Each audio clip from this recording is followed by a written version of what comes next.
أعوذ بالله من الشيطان الرجيم بسم الله الرحمن الرحيم Assalamu alaikum wa rahmatullahi wa barakatuh. I want to welcome you to the Islamic Center of Santa Clarita event this afternoon. This is part of a series of Ask the Imam series, and specifically today, inshallah, we're going to talk about zakat. So we will begin shortly.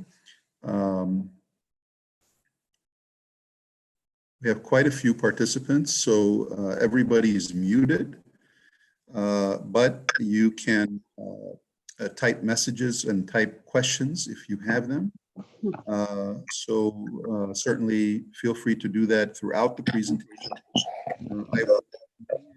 Right away if I see a question that's relevant to the topic we're discussing, or I might delay it till the question and answer session, which will be after the lecture.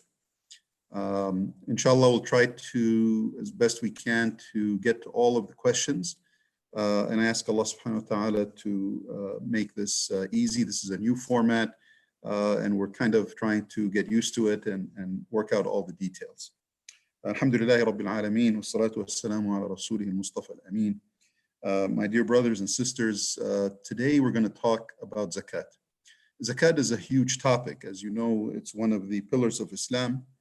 And we really cannot talk about zakat in its entirety in one session.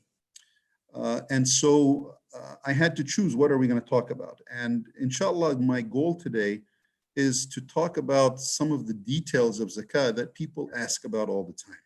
You can talk about the beauty of zakat, you can talk about the requirement of zakat, you can talk about the importance of zakat on a social and economic level, but this is going to be more on a personal level. And this is going to be what each Muslim needs to know in terms of how are they going to fulfill this religious obligation of paying their zakat. So that's inshallah what we're going to focus on. Before we delve into the topic, and I do have a PowerPoint presentation, so pretty soon, we'll shift to the PowerPoint and I'll be speaking as I go through the slides. But before that, we have, as all of you know, have had to resort to this format because of the coronavirus epidemic. And yesterday I gave a khutbah, also was live streamed and it is recorded about the coronavirus. I ask Allah subhanahu wa ta'ala to protect us all and to relieve really the entire world of this sudden calamity that really is unexpected and quite severe. And it has killed thousands and has led to tens of thousands being hospitalized throughout the world. And it has ruined the economy of the entire world. SubhanAllah, the virus we can't even see, yet it is so powerful. And that is something that is very humbling and should be humbling to all of us. And I ask Allah to protect us and to relieve the entire world of this calamity that has befallen them. I'm going to share my screen with all of you, and this will be the presentation. So we're going to talk today specifically about the fiqh of zakat. And I hope that all of you can see the screen. We are testing as we're going through, so it should be fine for everybody.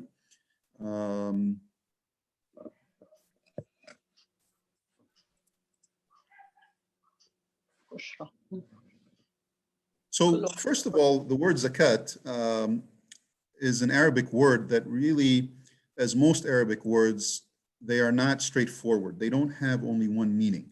They often encompass a number of meanings. And the first meaning is the meaning of growth, the meaning of purification, and the meaning of blessings. And zakat was actually required early on in the Meccan period, but the details of it were not established until the second year of Hijrah. So in the beginning, Muslims were asked to pay zakat, but the details of how much and what's required was not really established until the second year of Hijrah. It is the second, one of the pillars of Islam. And because of that, it's important to emphasize that this is not charity, meaning it's not optional. So charity is something you give out of the goodness of your heart. You're not required to do it, but zakah is different. Zakah is an obligation. It's just like the prayer. When you pray, you're obligated to pray 5 times a day. It's not optional. This is exactly the same thing. It is an obligation. It is not a charity. Allah subhanahu wa ta'ala mentions zakah often in association with salah. So that's how important it is. In fact, that combination of zakah and salah are mentioned 82 times together in the Quran. One example, Allah subhanahu wa ta'ala says, establish the prayer and give the zakah and obey Allah and His Messenger. Another example, righteous in the sight of Allah is not the mere turning of your faces towards the east or the west. Rather, true righteousness dwells in one who believes in Allah and the last day and the angels and the book and the prophets, and one who, despite his love for it, gives of his wealth to close relatives and orphans and the indigent and the wayfarer, the beggars, and for the release of slaves. And ayah goes on describing where to give zakat. Now, there are some terms that are really kind of English terms that Muslims who speak English have devised to help us figure out how to deal with zakah and the zakah issue. One of those terms is the term zakatable. And I know this seems like a made-up term, but it really isn't a made-up term. It's an actual important term. And it's a word that Muslims give to wealth and property that one must rightfully pay zakat on. So what are the things that you own, whether it's wealth or property, which require you to pay zakat? And they can be broadly defined into 5 groups. So the first group is your own personal wealth. So for example, money that you have in the banks, if you own stocks in a company, if you have money in a pension account or a retirement account, and we'll talk more about that. I know everyone asks that question, and we'll inshallah give an answer today. Business wealth. So if you own a business, let's say you sell clothes, you buy clothes and at wholesale, and then you try to sell them retail, and you make a profit in doing so. Sometimes business wealth is not buying and selling of goods, but it's exploitation of assets. So for example, you may own a house, but you don't live in that house, you rent it and you collect money from the rent. So how do you pay zakah on that, and what is required? Agricultural products. This is also a very lengthy discussion. We're not going to talk about agricultural products today because in our community, at least here, very few people make their living in farming. So if you want to know more about that, we could maybe talk offline at some other time. So we're not going to discuss that much today. And the same for livestock. Really, these are animals that are raised for commercial purposes, sheep, goats, cows, whatever it may be. Treasure troves, these are things that people buried a long time ago, and then someone else discovers them and finds them. But this is complicated because it can involve things like oil and precious metals and gemstones and so forth. We're not going to talk much about that today either. Now, there are certain things that you don't have to pay zakat on. So for example, property that's for personal and family use, food that you buy, the clothing that you wear, your own home. You don't have to pay zakah on your own home. Transportation, so your car or bicycle or motorcycle or whatever method of transportation you use. Domestic animals, let's say you have a cat as a pet, you don't pay zakat on that. Let's say you have some tools in your house you use for fixing things and whatnot, you don't pay zakat on that. Things that are in public trust, and this is more of a general term. For example, masajid don't pay zakat on the masjid. Certainly unlawful wealth, the whole thing is unlawful, and the money of zakah has to be pure. It cannot be paid from money that is haram. So for example, gambling, bribes, stolen property, that doesn't count. Now, there are certain requirements for zakat to be required. First of all, only Muslims pay zakat. So we don't ask non-Muslims, even if they're living in a Muslim majority country, to pay zakat. They don't have to do that. There is a minimum threshold. So you say, what if I have very little money? There is a minimum amount of money that you must possess, or wealth, not necessarily money, but in all of those categories, there is a minimum amount. If you have that minimum amount, then you pay that money. If you don't have the minimum amount, then you don't have to pay zakat that year. And we'll discuss that in a little bit more detail. You have to have possession of the wealth for 1 lunar year. Now, this doesn't apply to agricultural products, but it does apply to what we're going to talk about today.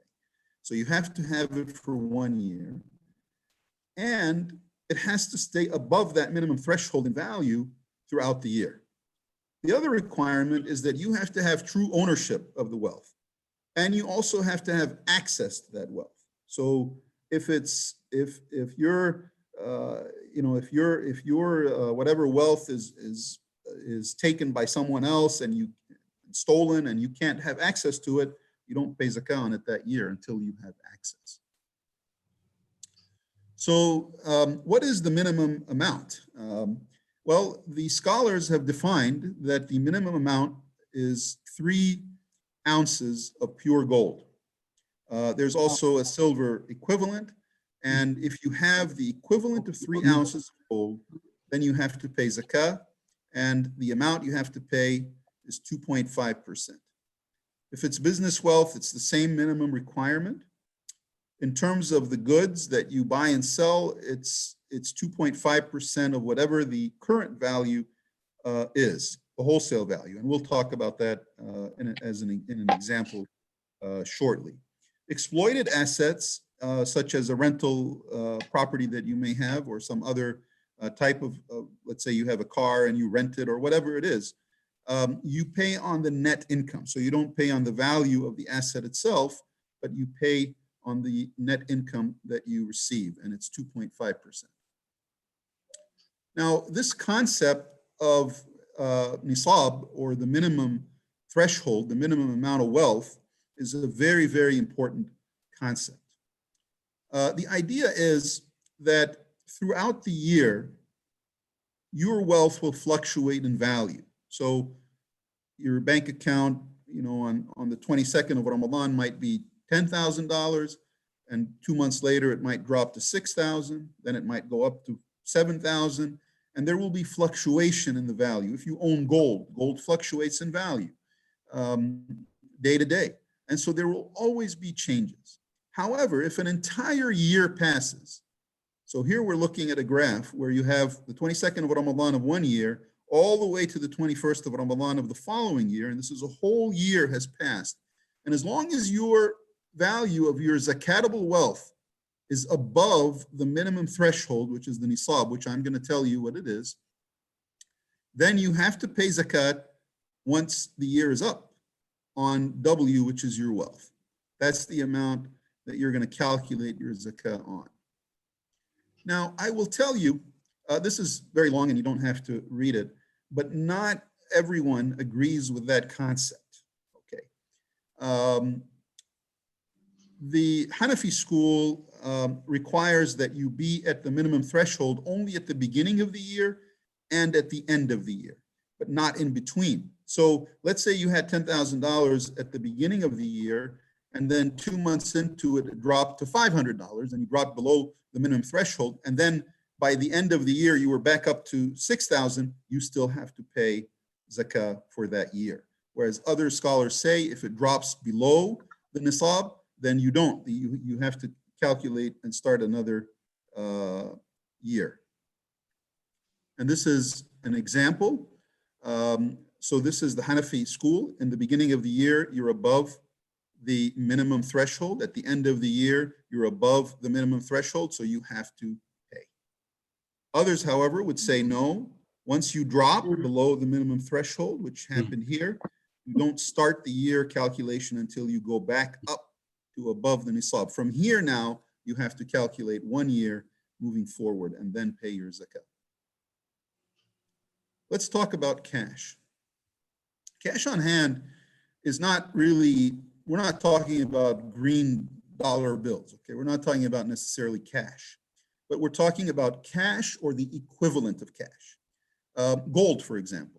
Now, if you have gold, you have to meet the nisab, which is 3 ounces. And it has to be in your possession for more than 1 year. And I know there's going to be a question soon about jewelry, and we're going to get to jewelry shortly. But 2.5% is due as zakat at the end of the 1 year. The same thing for silver. In silver, the nisab or the minimum threshold is different. It's 21 ounces, and it has to be in your possession for 1 year. Cash, stocks, bonds, nisab is determined by standardizing against gold or silver. And that's an important or. Okay, so gold or silver. So which one should you use? In other words, let's say you have a bank account that has $500. Well, we know that 3 ounces of gold are certainly equal to more than 500. So you could say, well, I don't have to pay zakat because it's under the threshold. These are the prices of gold and silver yesterday. And 3 ounces of gold equal about $4,900, and 21 ounces of silver will equal about $305 or $4. And so the question becomes, which one would you use? Well, there's a lot of controversy about this. The most valid opinion is that you use the lesser of the two. So really you would use silver. However, and I will again put a word of caution. If you have actual gold, then you should use the gold threshold. If you have actual silver, then you should use the silver threshold. But in terms of the equivalent, most scholars say you should be using the lower of the two, depending on the price at the time. And most of the time, the price of silver, 21 ounces of silver will be less than 3 ounces of gold. Now, we're going to get back to some of these details. I know there are some questions about this, so we'll get back to that, inshallah. Let's talk about traded goods. So this is something you buy with the idea of selling it and making a profit. So let's say you own a store and you buy merchandise and then you sell that merchandise. It also applies to online sales. So a lot of people have businesses where they sell through Amazon or eBay or other platforms where they buy and sell goods.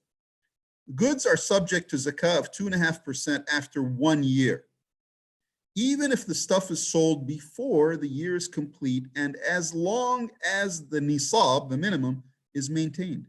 And the funds continue to be used to buy and sell. Now that's a lot, that's a loaded sentence, and an example will show. Let's say you own a shoe store. You start out with $5,000, you buy $5,000 worth of shoes, and then you sell all of them in 2 months. So the year hasn't passed, you sold them, and then you use the proceeds, which let's say were $7,000, so you made a profit of $2,000, and you bought this time socks and boots, and then you sell those. And at the end of the year, you will have to pay zakat on the $5,000 and on the profit, whatever it may be, left from that $2,000 that you made, and whatever the market value of whatever merchandise is left at the time that you pay zakat. And the calculation would be 2.5% of all of those values added. Now, I put market value in here, and the question always becomes, is it market value or the wholesale value? In other words, the value that you bought it for or the value that you anticipate selling it for? A lot of controversy about this. I put market value. There are very strong opinions that it should be what you actually paid for it, because that's the actual money, and you don't know if you're going to sell it at market value, and that even if you sell it at market value, that amount of profit you're going to pay zakat on the following year. So using the wholesale value is acceptable. Let's talk a little bit about exploited assets. These are items that you purchase, but you do not intend to sell. Rather, you will use them to generate income. So for example, let's say you buy a rental property, or you buy a car and you use it to make money. So either you rent it to somebody or use it as a Uber or Lyft. What do you pay on? So you pay zakat on 2.5% of your profit at the end of the year. And profit is what it is, revenues minus expenses. So let's say that you drive a Uber. You don't pay zakat on the car value. No, you pay zakat on total money made minus your expenses. And that's an important issue. Now, what happens if you sell the asset? So let's say you bought the car, you bought it used for $10,000, and then you happen to sell it, you hold on to it for a year or whatever, and you make a profit, and then you sell it for $12,000. So you made a profit of $2,000. If that $2,000 you hold on to for 1 year, then you pay zakat on that profit. That's important. You pay zakat on the profit.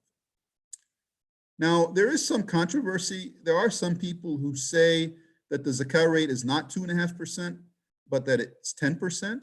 And there's another opinion that says it's 5%.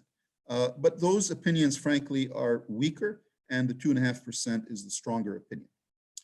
Now, what about if you have a business and you have fixed assets? So let's say that you have in your office, you have computers and chairs and desks and equipment. Those are not zakatable. You do not pay zakat on them unless you later sell them for a profit. Then you will, and hold that profit for a year, then you will pay zakat. Now, what about income? You have a job, you get a monthly salary or biweekly, whatever your payroll schedule is. Sometimes you might get bonuses. Sometimes you are a professional, you might be a consultant and you get paid per job that you do, whatever it may be. This is earned income. Now, this is a little bit more complicated because your salary, you're getting it every 2 weeks or every month, whatever your payroll schedule is. And so the money, let's say the money you got in February, by next January, you still haven't had it for a full year. So do you pay zakat on it? That's really the question. The scholars have discussed this at length. And I would encourage you to, Dr. Qaradawi has a beautiful book on zakat. It's a 2-volume book. It's available online. It's free. It's been translated from Arabic to English. You can look at it. It is an excellent, excellent resource. And the conclusion after he looked at everything was that you will pay zakat on that year, or you should.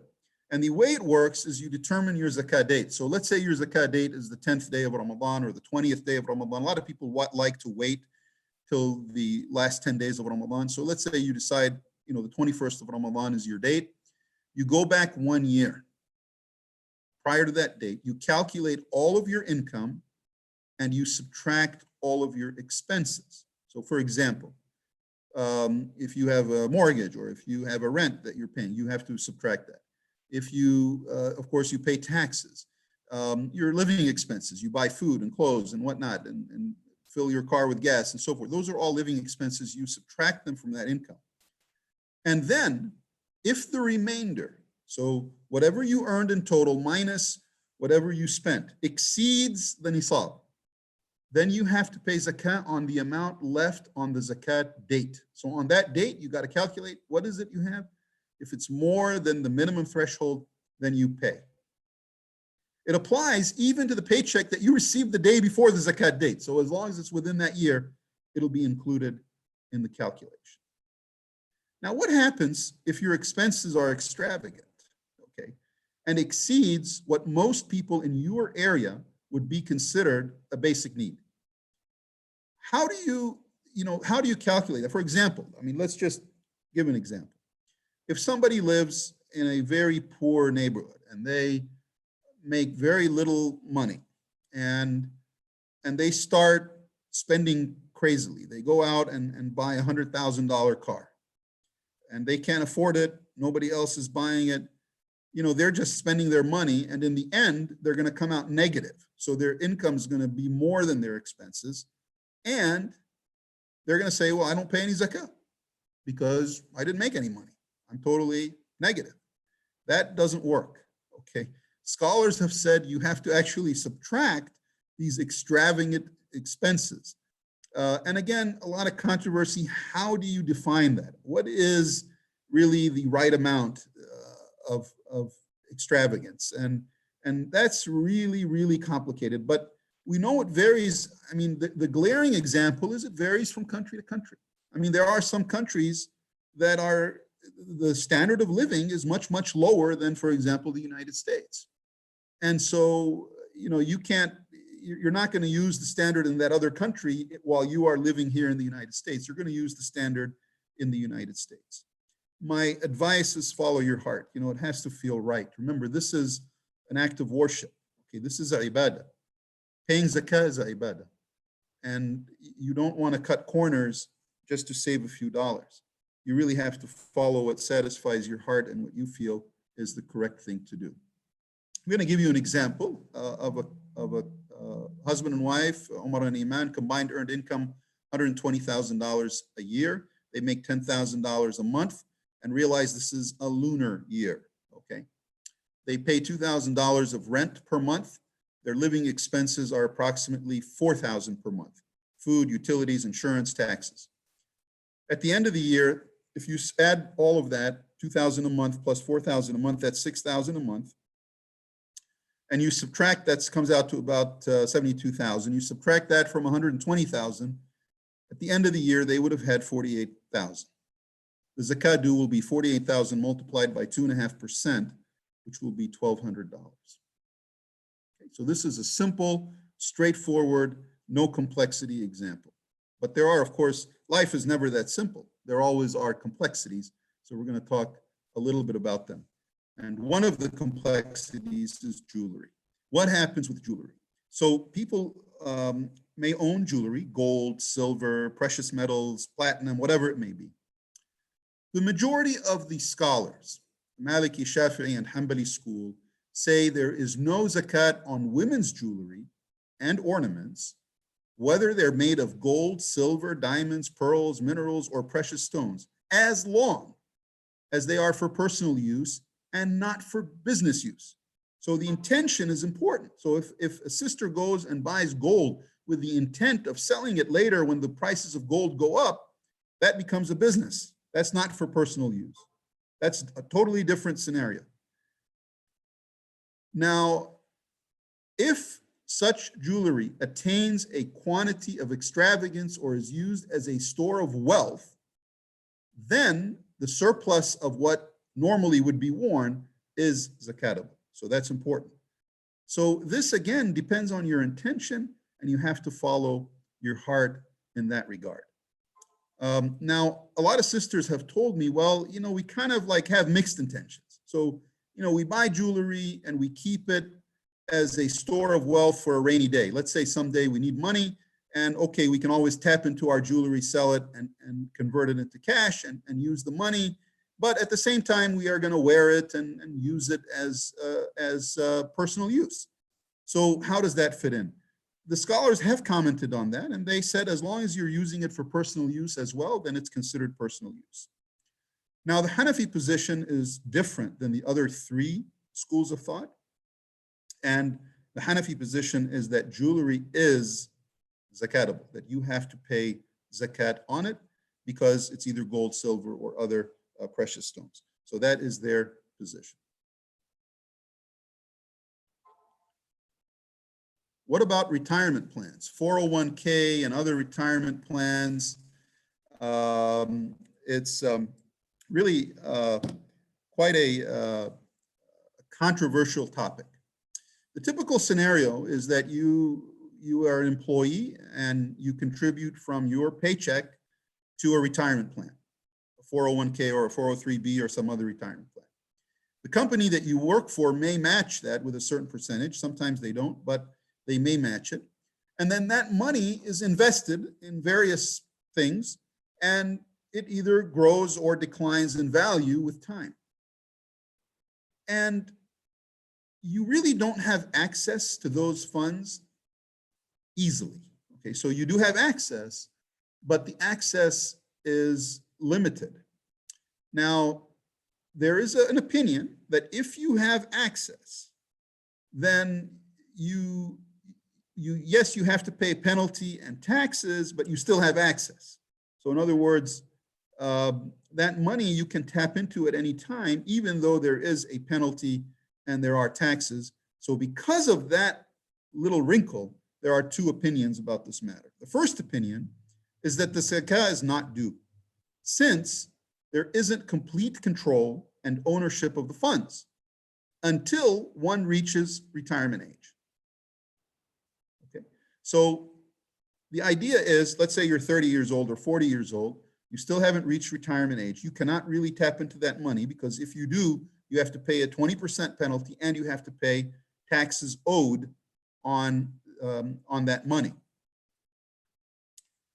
However, this is considered to be a weak opinion, because the truth is you do have access to the funds. And if you really need them, you can access them. And so the second opinion is that the zakat is due annually on the amount present on the zakat due date, but it is subject to a calculation. And the calculation is that the amount that you pay zakat on is equal to the value of your plan, whatever it may be at the time, minus whatever penalties you would have to pay if you withdrew that money, minus whatever taxes you would have to pay if you withdrew the money. Whatever's left after you subtract the penalty and the taxes, 2.5% of that amount is due as zakat. And I know a lot of you don't like to hear that, but that is a fairly strong opinion about how to deal with 401k plans. Now, the question comes up when you do reach retirement age and you start pulling money, then of course you do have to pay zakat on that money, because it has been there more than a year and you have to pay on it each time, depending on how much you remove. But this is, again, I know it's an issue of controversy, but again, there are two opinions. One is that you don't, and the other until you reach retirement age, and the other is that you do pay every year. Stocks, mutual funds, bonds. Basically, these are treated as cash equivalents. There is an opinion that the zakat due is 10% on the profits only, but not on the invested capital. That same opinion says that the zakat on bonds is less, it's 2.5% of the value. However, really the most correct opinion is that the zakat is due after 1 year if the nisab is reached, even if the value of the portfolio increases and decreases throughout the year. In this opinion, the investment instrument, stock, bond, mutual fund, is considered a traded good, because you can buy it at a lower price and sell it at a higher price. So it's almost like a merchant who buys shoes at a low price and sells them at a high price. So you have to pay zakat on the entire portfolio that you own. I'm going to talk a little bit about loans. So let's say that you give a loan, and if you're a lender, so you give someone comes to you and says, you know, I need to take out $5,000, you know, can you give me a $5,000 loan? If you expect to be paid back, then you have to pay 2.5% on the zakat on the outstanding loan amount, if it alone or in combination with other wealth exceeds nisab after 1 year. If you don't expect the loan to be paid back, then you don't pay zakat until one day when you get paid back. Now, what about borrowers? So let's say you're the person who actually took the $5,000. In the Maliki, Hanbali, and Hanafi school, it is deducted from your wealth in the zakat calculation, so you don't count it. In the Shafi'i school, if you acquire the loan and those funds are under your control and the zakat due date arrives, then the zakat is due. But you subtract the portion that you have to pay back during that year. So that's how that works. So let's say you take $5,000 loan. After 1 year, you still have the 5,000, but you are due to pay back 1,000 of that 5,000. So you would pay zakat on 4,000. So the idea is you have the money and you have to pay zakat. What about large debts, like a house mortgage? You know, if you deducted those every year, no one would ever pay zakat. You would be, so the opinion is that only debts of need are deductible. Okay, so if you take, and again, I know that's a controversial statement. You're gonna say, well, I need a car in Los Angeles. I need, a mortgage. And so there's a lot of discussion about that. But really, the stronger opinion is that these large debts are not deductible from the amount that's required that you have to pay zakat on, but you can deduct the portion that must be paid in the zakat year. So whatever you paid that year towards this large debt, you can deduct it from your zakat. Now, who receives zakat? Okay, so you can't just pay zakat to anyone. Allah subhanahu wa ta'ala in Surah Tawbah delineates for us exactly who we pay zakat to. He says, indeed, prescribed charitable offerings are only to be given to the poor and the indigent and to those who work on administering it and to those whose hearts are to be reconciled and to free those in bondage, meaning slaves, and to the debt-ridden and for the cause of Allah and to the wayfarer, so the traveler who's stranded and stuck. This is an obligation from God, and God is all-knowing and all-wise. I'm going to stop sharing my screen just for one moment.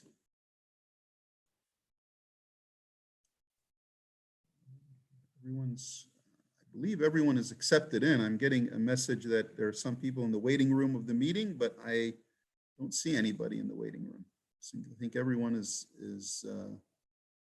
on. I'm going to go back to sharing my screen.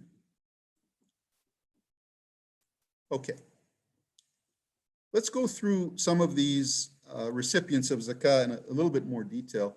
So the poor and the indigent, or the poor and the needy, the poor are in worse shape than the needy. The poor can't even find food. The needy may have food for a few days, but not ongoing, or they may have other big burdens, such as illness and the need for treatment and whatnot. Those people certainly can be given zakat. The people who work on collecting and distributing zakat. Now, of course, here in the United States, we don't have a governmental agency that does this, but there are multiple organizations that do collect and distribute zakat. And those organizations employ people who actually do the work. And so it is okay to pay those people from the funds of zakat. Those whose hearts are to be reconciled. Scholars say those are people like new Muslims who may need some money, estranged Muslims, or non-Muslims who may be on the verge of accepting Islam or are thinking about it. Those are what we would call those whose hearts are to be reconciled. Freeing of the slaves doesn't really apply much in today's world, but certainly it did apply at one time when there was slavery. Those in debt are those who are overwhelmed by debt that is due. So if someone has a debt, but it's not due for 5 years down the road, you don't give them zakat right now because it's not due. But let's say someone is in debt and they can't afford it because they've been sick or they've been out of a job or they can't, then those people can certainly be assisted or helped from zakat money. In the cause of Allah, in Arabic, fi sabilillah, those who are defending Islam and the Muslim people. And it's important to point out that this does not include paying for a masjid, a school, or a hospital. Okay, a lot of people ask that question. Can I give my zakat to the masjid? If I make a donation to the masjid, is that considered part of my zakat? No, it is not. Okay, and scholars have a very strong opinion on this. There are some very minority and somewhat unusual opinions that you can, but they are really, really bending the evidence. The stronger evidence is that there really is not. And in fact, Rasulullah ﷺ himself, when he built his masjid, he did not take money from zakat. Wayfarers, these are travelers who are stranded, who are in need of financial help. And many scholars say that refugees in today's world fit into this category because they're displaced, they're outside of their home and their communities, and they are stranded, they have nowhere to go, and they have no access to finances. Now, who cannot receive zakat? Well, certainly the rich. Okay, someone who's wealthy should not collect zakat. Okay, those are who are able to work but who refuse. I mean, let's say you've got a 25-year-old healthy man who's sitting around as a bum doing nothing and says, you know what, I'm poor, I need money. No, that doesn't work. When a man came to the Prophet ﷺ and asked him for money, he was a young, able-bodied man. He told him, no, you know, go chop wood and sell it. That's what you should do. And he directed him to work rather than to collect zakat. Non-Muslims cannot be given zakat. The idea here is that zakat is obligatory upon Muslims, and so it should be distributed to Muslims. Now, sadaqah, charity giving, can be given to non-Muslims in need. There's nothing wrong with doing that. But zakat is to only be given to Muslims. We shouldn't be giving zakat to people who are outwardly enemies of Islam and Muslims and trying to harm them. You cannot give zakat to people you're obligated to support. So, for example, your parents, you can't give them zakat. You can't give zakat to your wife. Okay, you can't say, you know, I'm gonna buy you a dress and this is from zakat money. No, that doesn't work. Okay, you're obligated to support your wife. Your children, you're obligated to support your children. Okay, that you can't pay them from zakat.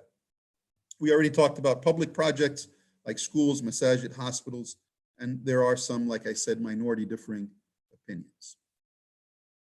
How do you actually do this? Well, first you have to set a date.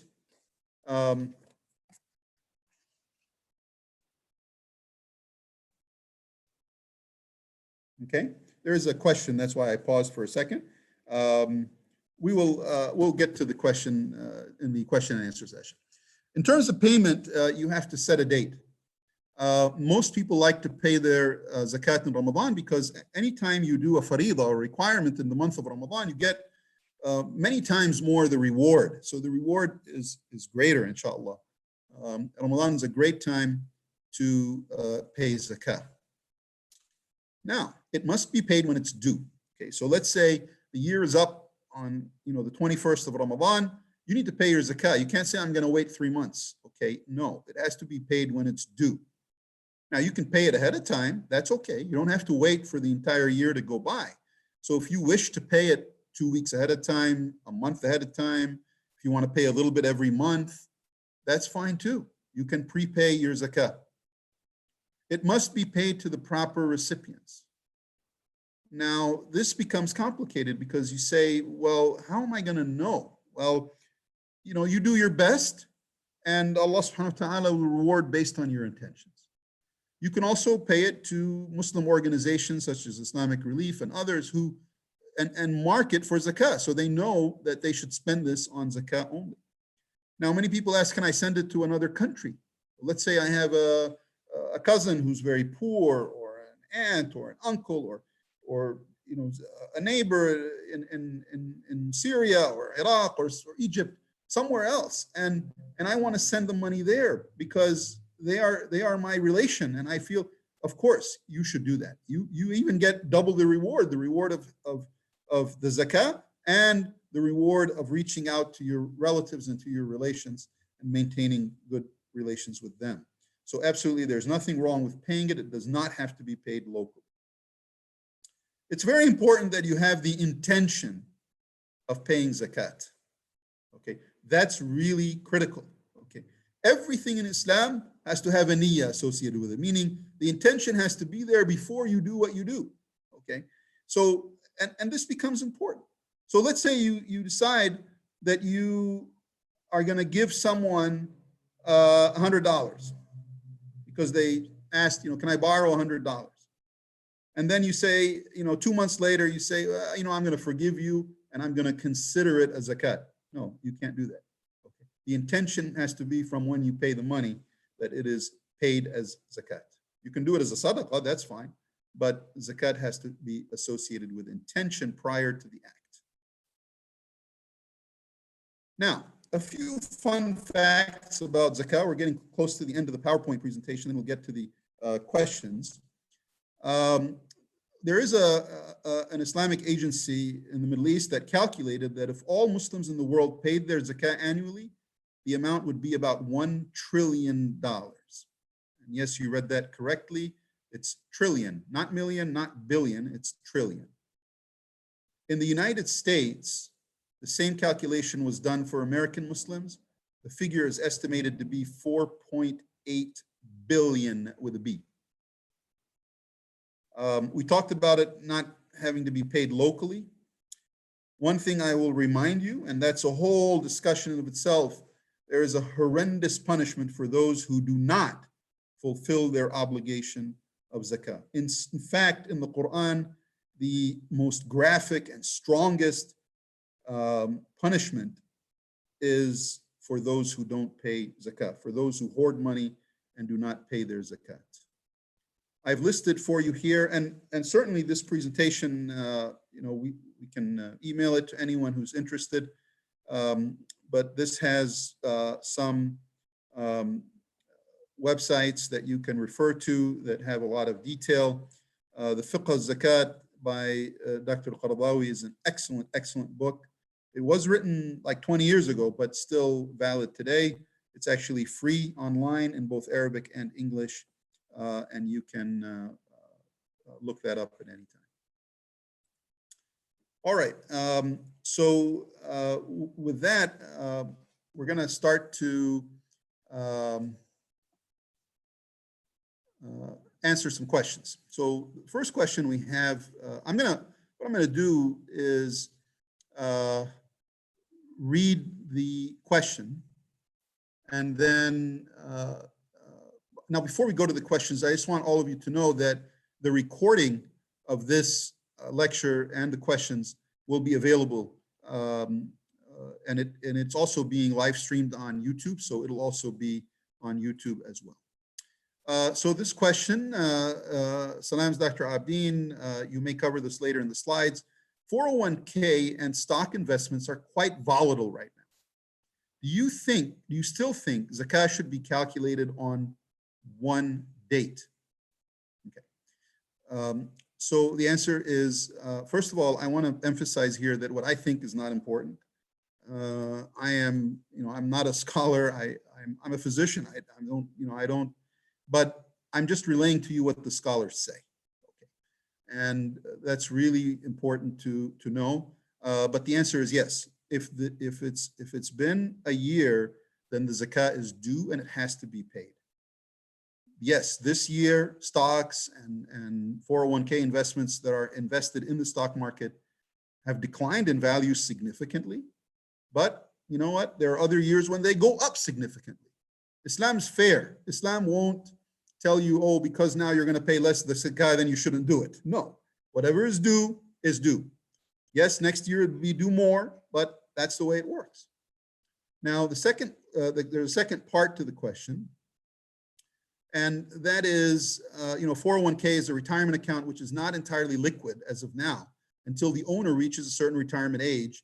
Before that, the government charges 10% early withdrawal penalty, and one has to pay income taxes on the gains. Should we assume the value after penalties and taxes? The answer is yes. So you would subtract the penalty and taxes. Another question, investing in bonds is okay. Differing opinions. If you want my personal opinion, I do not think it is halal. But there are some who opine that it is, and they've written extensively about that. Could you please answer the following? Is mortgage halal? Can someone make mortgage principal prepayments, or does it become extravagance towards rent? The person might end up not paying zakah. Can someone be paid? Okay, well, let me answer those two questions. So first of all, again, the issue of mortgage is a very complicated one. And I am not an expert to be able to give you a definitive opinion. In fact, that's a lecture in and of itself, and I would encourage the masjid and the leaders of the masjid to maybe bring someone who knows about this topic to really give us a lecture about this. I really, like all of you, I'm sure would be interested. But there is an opinion that it is halal if it's for your own residence.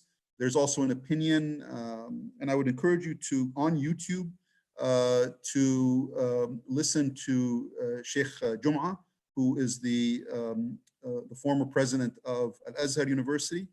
And he has a whole series on this issue, on mortgages for your own home and mortgages for businesses as well. And he goes through in length what are the rules and limitations and describes it. So, but there's a fairly extensive opinion that it is halal, and there's also a fairly extensive opinion that it is not.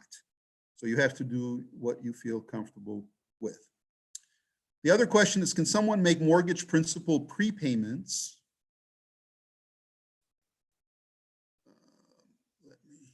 Can someone make mortgage principal prepayments, or does it become extravagance towards rent? Boy, that's a difficult question. It's, you make prepayments, you're going to pay less interest, and that certainly is a good thing. It really depends on how much prepayment we're talking about. I mean, I don't know. I mean, if you're going to pay off your whole mortgage in 1 year and say, I don't have any money left, so I don't pay zakat, that's fine. I mean, I would say you wouldn't calculate that. You'd have to subtract that. If it's a small amount, a few $100s a month, then it probably it's okay to include that. Do what your heart feels is reasonable. If you are doing it to game the system and not pay zakat, then I think that's not allowed. Can zakat be paid to someone who's able-bodied and works, but giving him money might help him and the person does not say no? Well, whether he says no or not is irrelevant. Really what's important is, should you give it to him in the first place? So the answer to that is, in some cases, yes, because someone may be able-bodied and working, but their income is low and not sufficient to sustain them and their family. For example, let's say somebody has a job and they make a certain amount of money, but they have 8 kids and the expenses are mounting and they just cannot, and they don't spend extravagantly, they're living within their means, but they just can't do it and they need a little bit of help. Let's say they suddenly get an illness and they start having doctor bills and hospital bills and medication, pharmacy bills. Then it's okay to help someone like that. They would fall into the category of needy.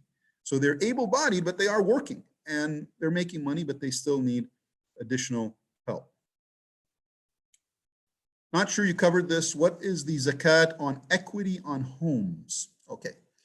So remember, the home you live in, you don't pay zakat on, okay? You do not pay zakat on the home you live in. Now, let's say you have another home that you bought and you're renting it out, or you intend to rent it out, or you just bought it as an investment. Let's say you bought a $300,000 home and you're just having it sit there because after 2 years, you want to sell it for $400,000 and make $100,000 profit. When you sell it and make the $100,000 profit, then you pay money on the zakat, and you pay it on the $400,000. Okay, so that's how that works. Your own home, you don't pay zakat on. You're living in that home, you do not pay zakat on. Same thing like your car, you don't pay zakat on your car. Next question: if I have a house and I intend to rent it, but it has not been rented for years, is there zakat on the value of the house? No, if your intention is to rent it, meaning you're using it, you're just making zero, so you don't pay zakat. You only pay zakat on the net profit, unless you sell the house. Then when you sell the house, yes, you do have to pay zakat on the entire value of the sale. Like I said, if you sell it for $400,000, then you have to pay it. I have a question on paper. Will interest be covered at all? I think we talked a little bit about that. And this is on loans again. Is it haram to pay interest on loans borrowed for, looks like the question relates to a student loan. A lot of controversy about that. The answer, there's a lot of controversy. I mean, I can't give you an opinion one way or the other. I mean, there are scholars who say paying interest on any loan is haram, period, no questions asked, irrespective of the purpose. And there are others that say no, there are certain allowances if you buy a house, if you're taking the money to invest, And you could think of education somewhat of an investment. So you're really investing in yourself to learn. So some scholars have concluded that, yes, it is permissible to take a student loan and to pay interest. Again, varying opinions. And I know this becomes a very emotional discussion for a lot of people. Please don't hate me one way or the other. I'm just telling you there are different opinions. And people have different opinions on this issue. Now, it says, can one give their share of property inheritance to their other siblings to help them and count that as zakah, as the sibling is entitled to zakah? Yes, of course. I mean, you know, so the idea is, let's say that you're a male and you have, you know, two brothers and a sister, all right? And so the sister is going to get less, right, than each one of the males.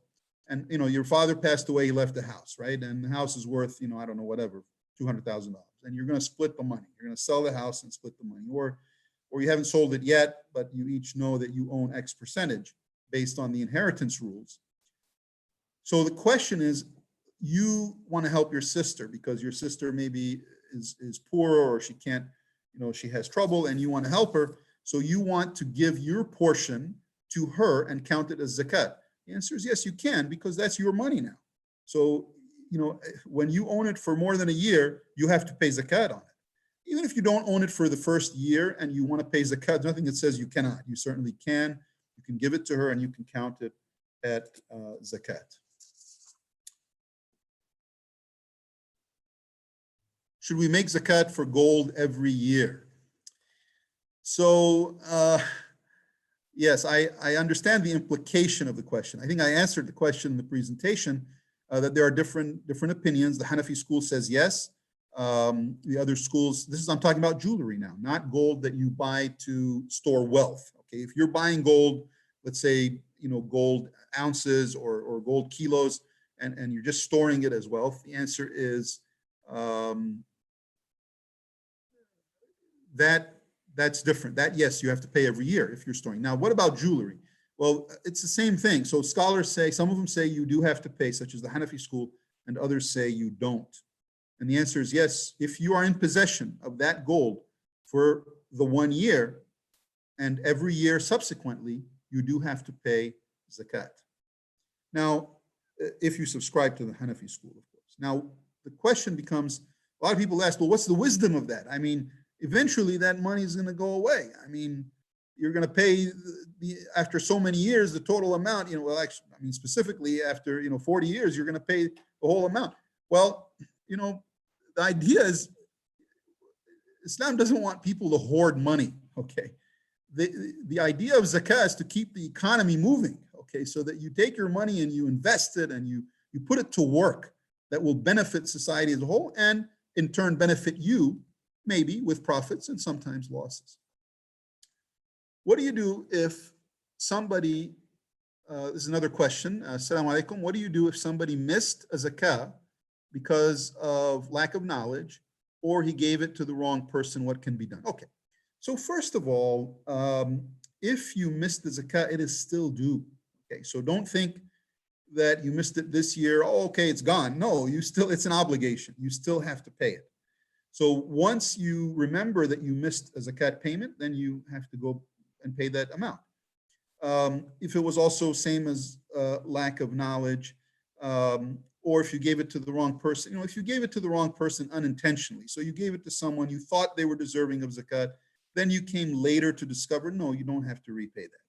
Because at the time that you gave it, you had good intention, you did the best you can to ensure that you were paying it in the right venue, so you don't have to go back and pay that.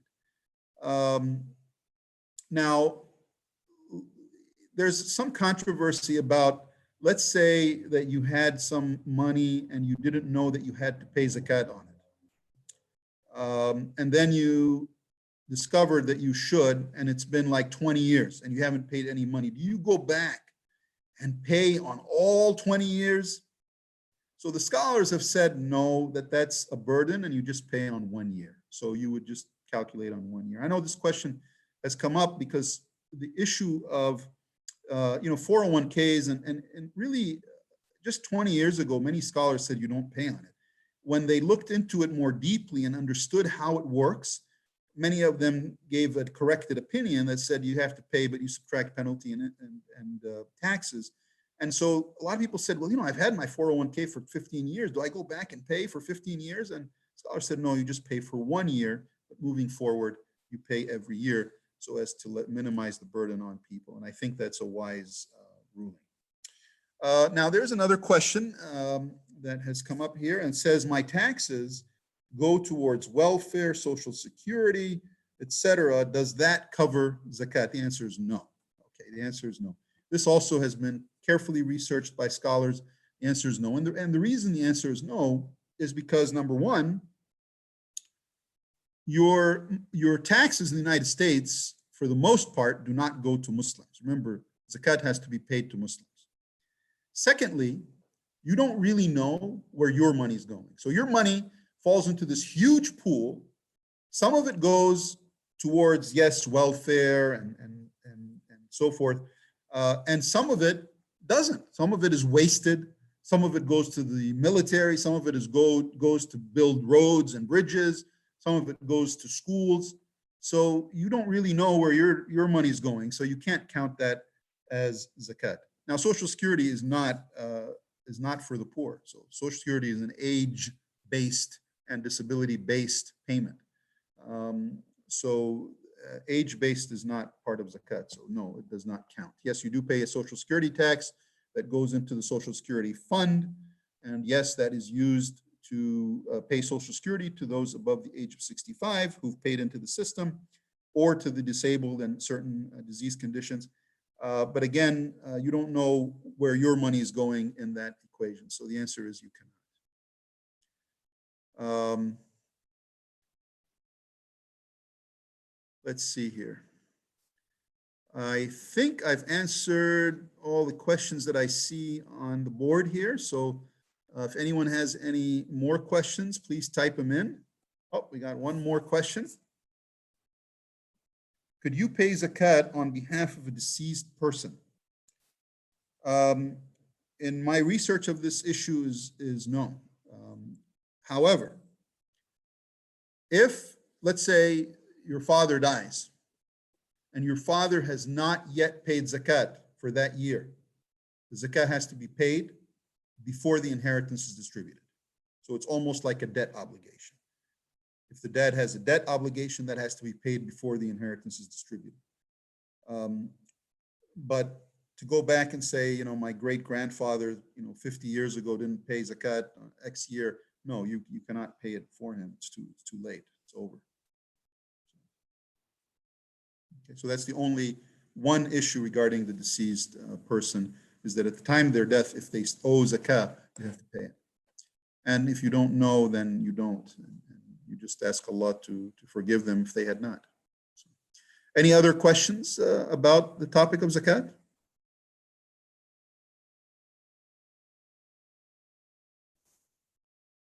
Zakat should be cash? No, not necessarily. That's a very good question, actually. For example, you can pay gold, you can pay silver. It doesn't have to be cash. Okay. But the amount is what's important. So it has to be the equivalent. On agricultural products, for example, we didn't talk about agricultural products or livestock like sheep and camels and goats and cows and whatnot. Those cannot be cash. They actually, for example, produce, let's say you have a farm and you are producing corn and selling it, you have to pay corn. So the zakat has to be from the actual product that you are cultivating and selling. For the animals, there's a whole complex set of rules, but the zakat paid is usually an animal. So it does not have to be cash. What age do you pay zakat? Like all Islamic obligations, the obligation of zakat starts after puberty. Okay, so after puberty, you are obligated to pay zakat. Of course, if you have income. I mean, puberty, occurs at a younger age. Most of the time when people reach puberty, they don't even have any income or any assets. but sometimes they do. So someone may be, 15 years old, but they inherited, some wealth. And then yes, so at puberty, it's required, like most Islamic obligations. With coronavirus going around the world, this is a timely lecture. Thank you very much. I think, I don't think it's really necessarily related to coronavirus, but there is some relation in two sense. One is, there are a lot of people who've been devastated by corona. I think we're going to find after this all ends that there are a lot of people who have become poor and indigent as a result of the economic effect of the pandemic. And that's going to mean that people need zakat. The timeliness of the lecture really was to give it before Ramadan, because a lot of people like to pay their zakat in Ramadan. We also, we were hoping we could do it in person in the masjid, but because of the state and local officials' orders to stay at home, we decided to do it through this platform. And we figured since people are sitting at home, they're probably bored of each other, so they could listen to a lecture. So your previous slide mentioned that those who have a huge debt can be a recipient of a zakat.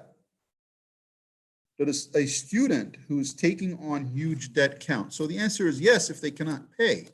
So, most student loans are deferred until you stop becoming a student and you start working. Then you have to look at the context. Okay, if you're a freshman in college, you took a loan, and you don't have to pay it that year or even for the next 4 years until you graduate. So no, that's not considered.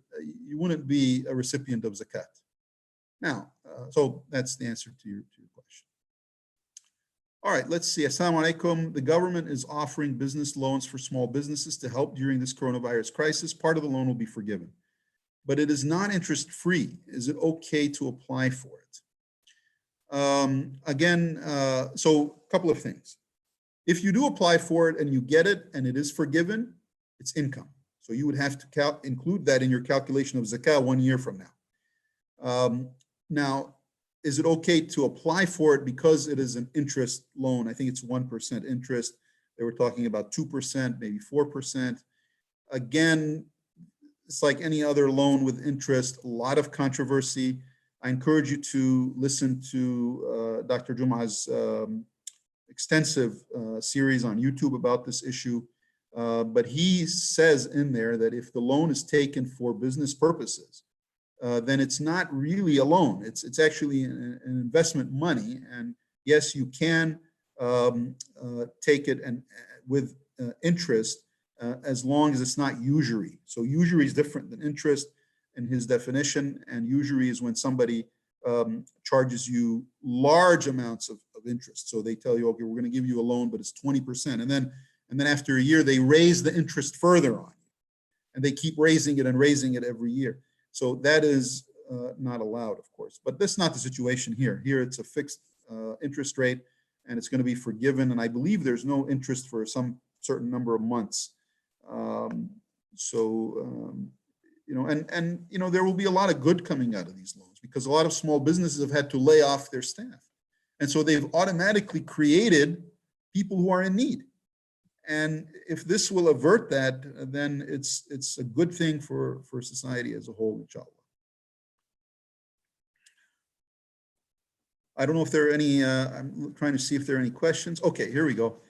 In the case that somebody is sharing their property and considering it as zakat, could someone be given zakat by which the recipient gets more than nisab? So the amount of zakat and that the recipient gets and nisab have nothing to do with each other.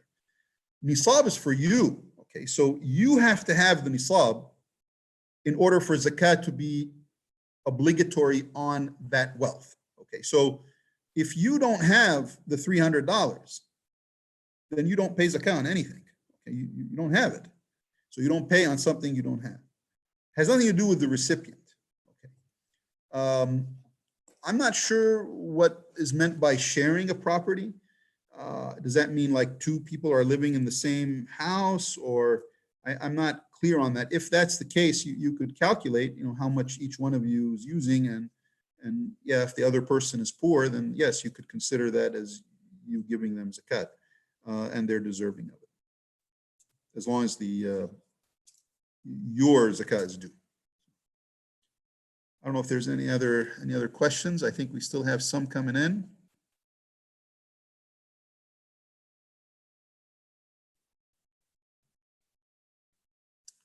Let's see here.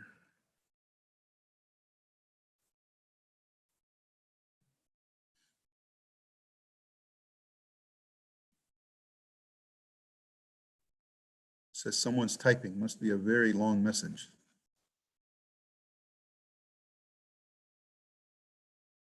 Oh, no.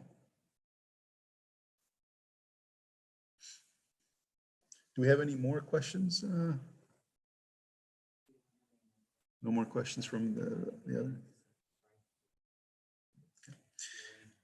So looks like we don't have any more questions. If you think of any, please type them in the next 30 seconds. And I will definitely address them. I do want to thank all of you for tuning in. I know that this is a little bit strange, this platform. It is, I see about 21 people on the Zoom, but I know it's streaming on YouTube as well, so I don't know how many participants there. But we appreciate you taking the time. I appreciate you taking the time. And I think the questions that were asked are really phenomenal. They're excellent questions. And I ask Allah to protect all of us in this epidemic. It's truly unbelievable how devastating and how severe this is. I would encourage you all to subscribe to the YouTube channel of the Islamic Center of Santa Clarita Valley. YouTube has certain rules, and one of their rules is in order to be able to maintain a channel, you have to have 100 subscribers. So we need to reach that, and we're very close actually, but we need to reach that 100. So please go to the YouTube channel of the Islamic Center of Santa Clarita Valley, ICSCV, and subscribe to that channel. Jazakumullah khair. Thank you very much for listening. Assalamu alaikum wa rahmatullahi wa barakatuh.